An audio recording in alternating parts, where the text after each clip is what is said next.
departments here in Georgia and across the nation, mixed with Little League offensive and defensive plays. That's just how serious this is to me. I am due to my opening game at 12:30, but got my park to push back my game so I can make this rally because it's just that serious. If you don't mind, I'm here to speak for a minute on the inequalities of the judicial system. But before I do that, I'm going to run off some names and some descriptions of justified homicides by the police department.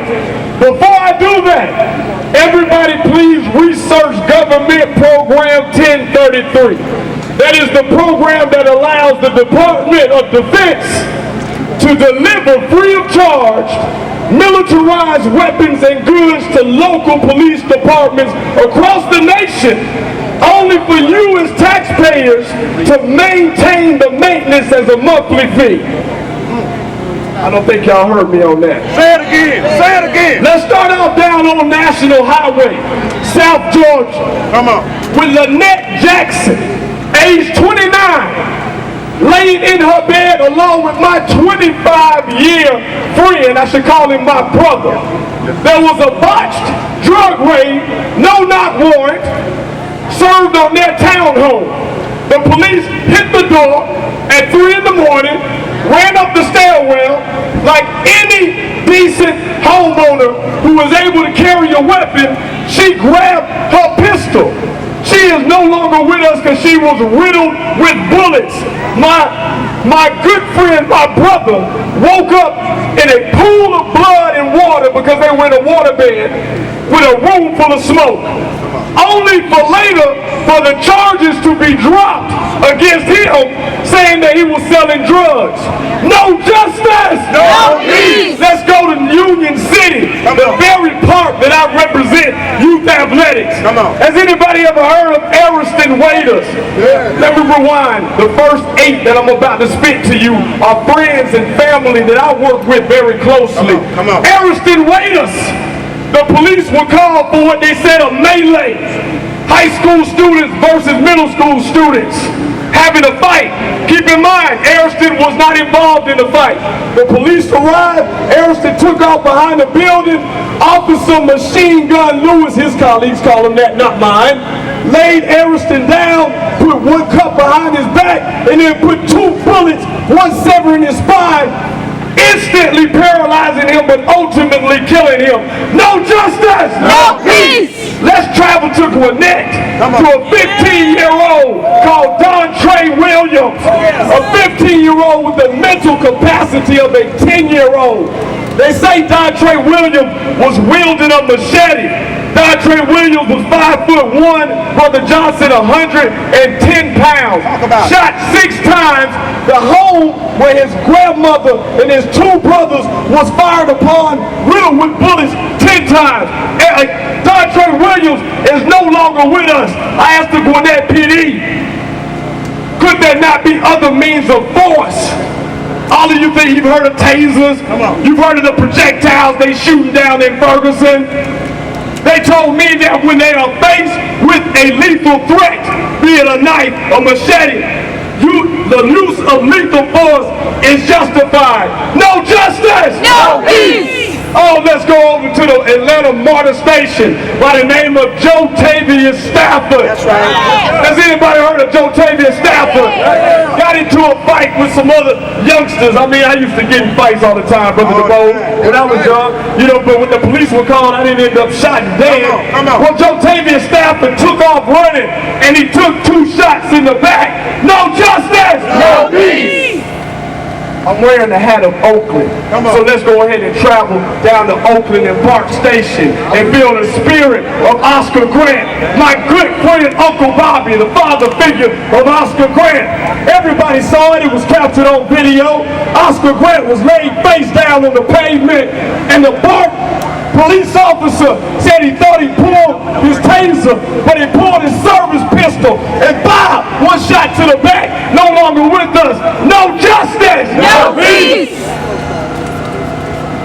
Let's go to our beloved 92-year-old grandmother right here in the state of Georgia. What she did? right here in the state of Georgia. Not only was it a botched, no-knock warrant drug raid, and you should cheer it up for Senator Vincent Ford that is going to present legislation up under this crooked gold dome that we in front of, so we can iron out some of the wrinkles. Katherine Johnston, 92 years of age, lived by herself in a troubled neighborhood. Her door busted open one night, so she fired a warning shot, and she was riddled with bullets. But after that, we found out that the way they obtained the no-knock warrant was due to false information. We got Atlanta PD to this very day sitting in jail getting 3 meals, a hot and a cot. No justice! No peace! I got one more. Come on. Let's go down to Valdosta, Georgia. Before I get to Michael, before I get to Eric, let's talk about Kendrick Johnson. Some of y'all seem to forget the name Kendrick Johnson. Some of y'all seem, because the story ain't sexy no more, you forget about the 17-year-old that went to school on January 10th, 2013, and then was later found in the core of a wrestling mat and was wheeled out of the gymnasium in a body bag. Now, Kendrick Johnson wasn't killed by the police. Let's make sure we get this right. But tell me why it took 6 hours for them to call the coroner. Tell me why the beloved Sheriff Prime, Lowndes County, to this day, the clothes that Kendrick was wearing is still not found. Tell me why all 10 of Kendrick's fingernails were cut down to the point of bruising. Cut up. Explain to me why the superintendent's daughter is the one that found the body. Explain to me why the fight that Kendrick got in prior to the one that ultimately took his life was with 2 brothers who were sons of a local FBI agent. Do y'all understand? The coroner's report said positional asphyxia. They wanted you to believe that Kendrick crawled inside of that mat to retrieve a shoe, got stuck, and died. Coroner's office, sheriff's department, superintendent's office. You better remember the name Kendrick Johnson. No justice! No peace!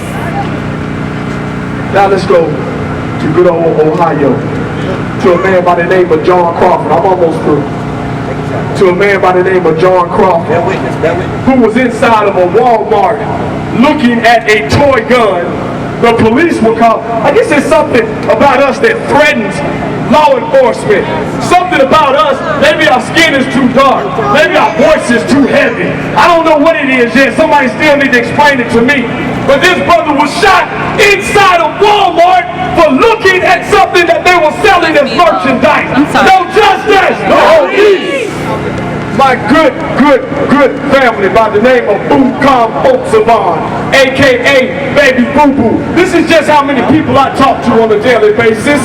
Baby Boo-Boo lived in Habersham County. A no-knock warrant was served on his home. They served a no-knock on the wrong home, but tossed in a flashbang grenade. You guys saw them, they were tossing them at the protesters in Ferguson.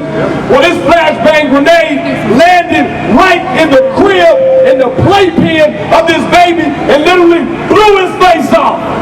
Right now it's under investigation, but let me let you know some inside information.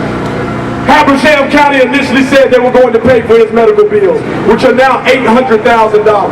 Last week, they released a statement saying that they legally cannot pay for his medical bills. No justice! No peace! Last one. Brother Michael Brown.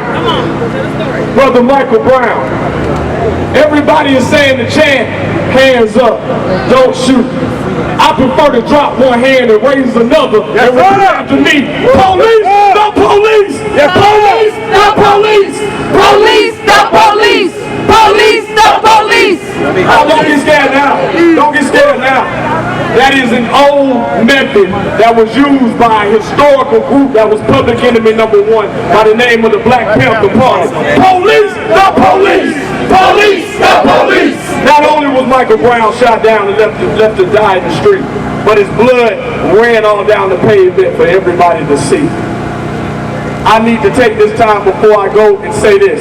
I applaud the soldiers in Ferguson. I applaud the soldiers that were picking up the tear gas and tossing it back. That kind. Babies, and there are babies and ladies that are being tear gassed. It takes a generation to say enough is enough. You can't scream no justice, no peace, and you only giving them peace. I will close in the words of the immortal, the lovely artist who died too early, Brother Tupac Shakur. We might fight amongst each other, but I promise you this, we'll burn this place down, get us pissed.